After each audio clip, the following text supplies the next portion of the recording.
Hi friends, this is Adam Shoemaker, Rector at St. Stephen's Episcopal Church in Charleston, and I am here with Joy Smith and Rebecca Thayer, two of our parishioners who have been leaders for us this past year with the Charleston Area Justice Ministry, and I'm here to talk to them a little bit about that ministry and about why it's important and how folks can be involved moving forward.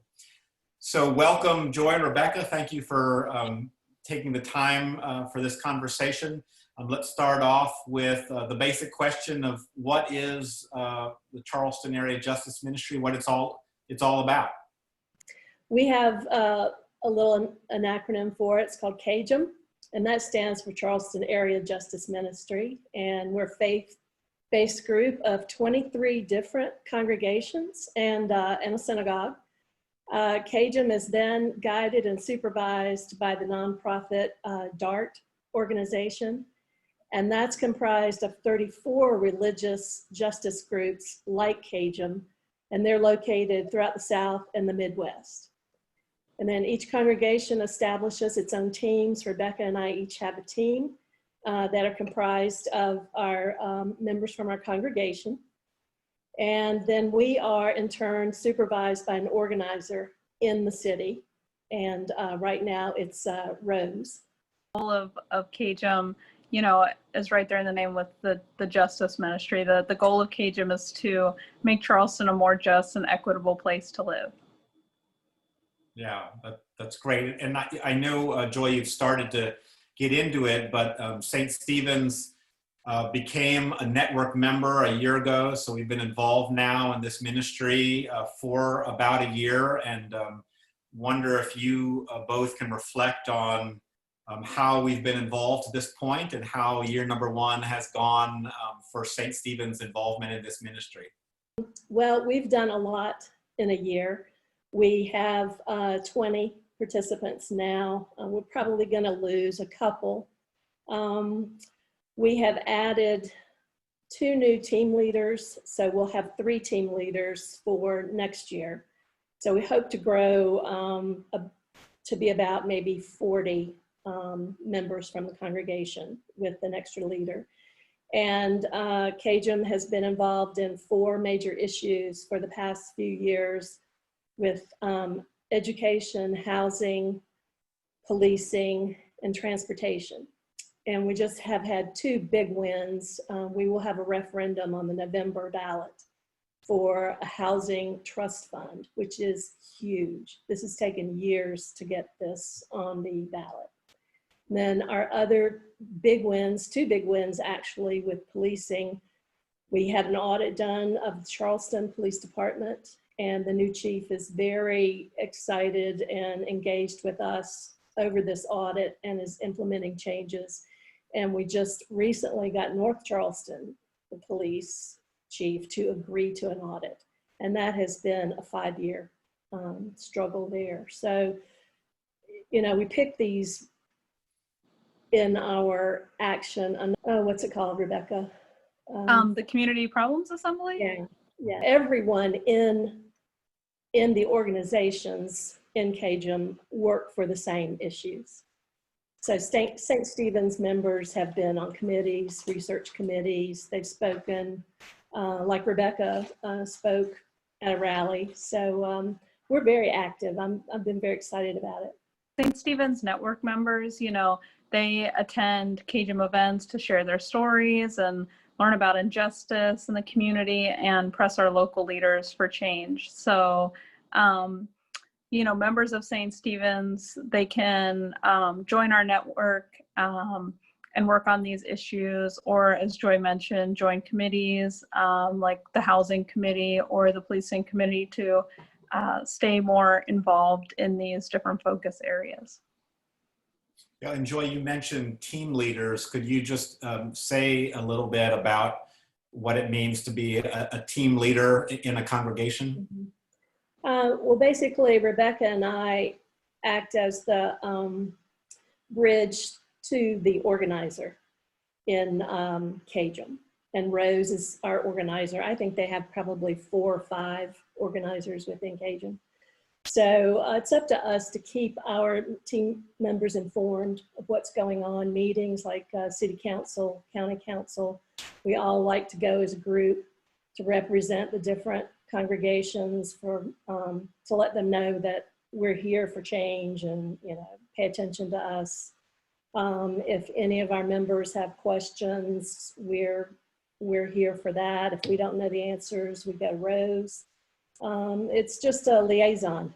Well, and it's been striking for me as the rector, seeing our involvement over the course of this very unusual year, be able to continue even in this time of social distancing. Can you just talk a little bit about how CAJM's work has been able to continue this year despite the limitations that have been put on us?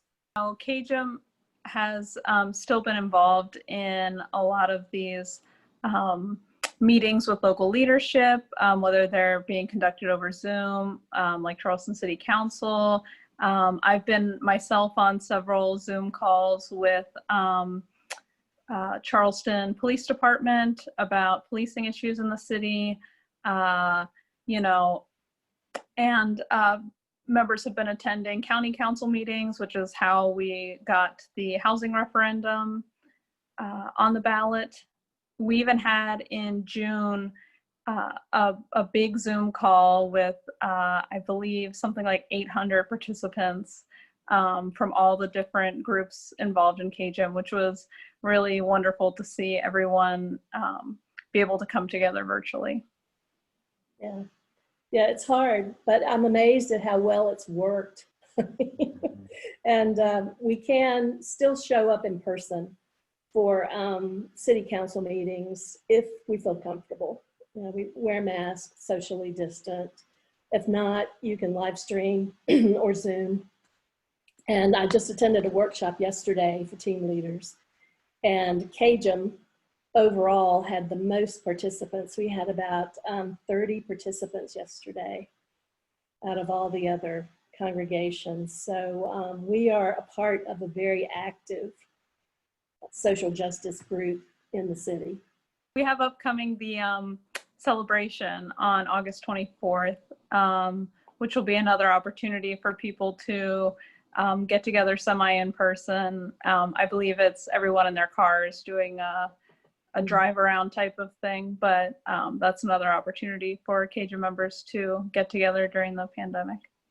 It's been great to see how justice work can continue even in this strange season of life and ministry that we're in.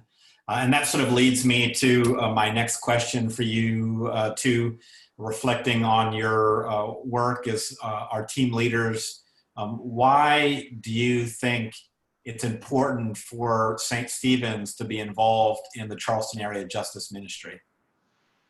Well, I think it goes back to our roots, founded in 1822. We are a church dedicated to helping the marginal and the disenfranchised. St. Stephen's did not charge for church pews.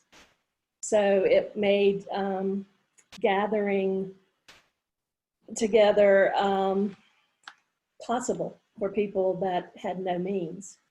And we've always been a church of service and mercy. I think we just are now concentrating more on the justice work to go with our service.